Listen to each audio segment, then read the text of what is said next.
Hey y'all, my name's Camara. I'm the Trail Education Specialist with the Appalachian Trail Conservancy. Our mission is to preserve, protect, and advocate for the Appalachian National Scenic Trail. My role involves hikers. It involves on-the-ground education. How do we help hikers be prepared, feel empowered to go out there by themselves, and how do they minimize their impact while they're at it?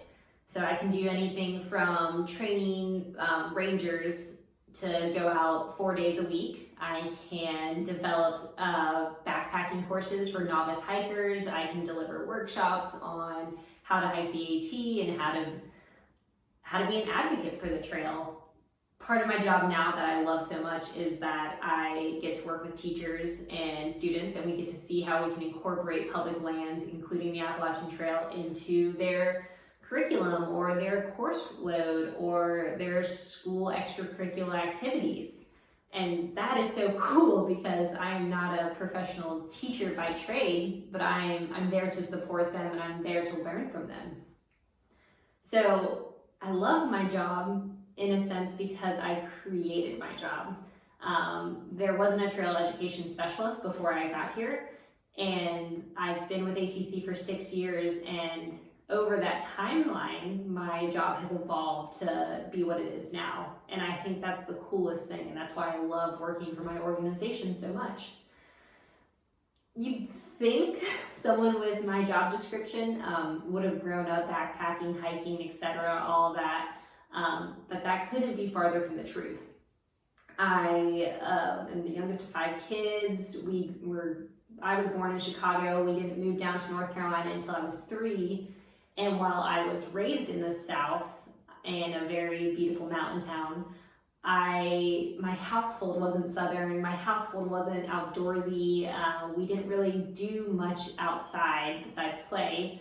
And so that was my connection to nature. I would walk by myself all the time, either around my neighborhood if we were living in a more urban area, or I would walk in the woods if we were in a more rural area.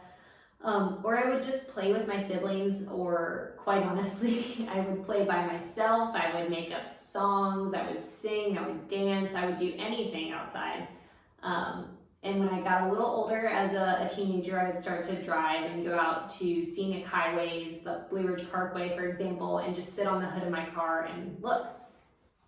And it wasn't until my aunt, who I loved so much, took me camping when I was 17, and it was glamping. I mean, we had blow-up air mattresses, generators, coffee makers, everything. But it was so cool, and I think I felt that way because this woman that I revered was just so calm and collected and having the time of her life and laughing outdoors. And because I felt so safe with her, it allowed me this sense of security while outdoors in this new environment that I wasn't used to.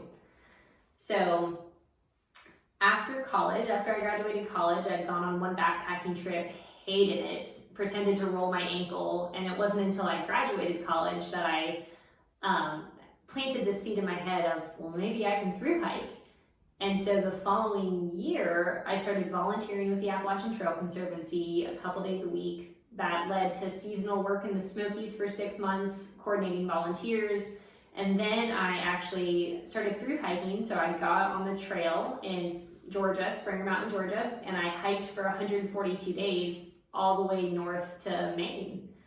And I was still in Vermont talking to a friend that I stayed with up there, telling him, oh, I'm not outdoorsy. No, that's not me at all. And he's just looking at me like, Chloe, you literally just walked from Georgia to Vermont. Like, you're outdoorsy. And it blew my mind because I finally realized that outdoorsy is just this silly label that we can add to all the other list of labels. And that it doesn't matter who you are. It matters how you connect with the outdoors. And that was a really big moment for me. So after my hike, I wanted to turn that passion into a sense of stewardship, and that led to me volunteering for ATC again, and that eventually led to a full-time position that gave me ample opportunities to gain skills and to learn new things about the Appalachian Trail and how it's managed in partnership, and it has eventually evolved into the position I'm in now. So if I could give any piece of advice on how to make a career in the outdoors or to develop a skill set is find something that you're passionate about, whether it be a park, a trail, an insect, a bird. See if there's a group that actually protects that piece of land or that animal or anything that's of the natural world. There's usually going to be a nonprofit group or an agency, a federal or state agency that protects it, and ask them if you can volunteer for them. You want to learn more. Ask them how they got into the position that they're in. Ask them employees I'm talking about. Ask anything. Find out as much information as you can, and then devote some time to it, and eventually opportunities will open up.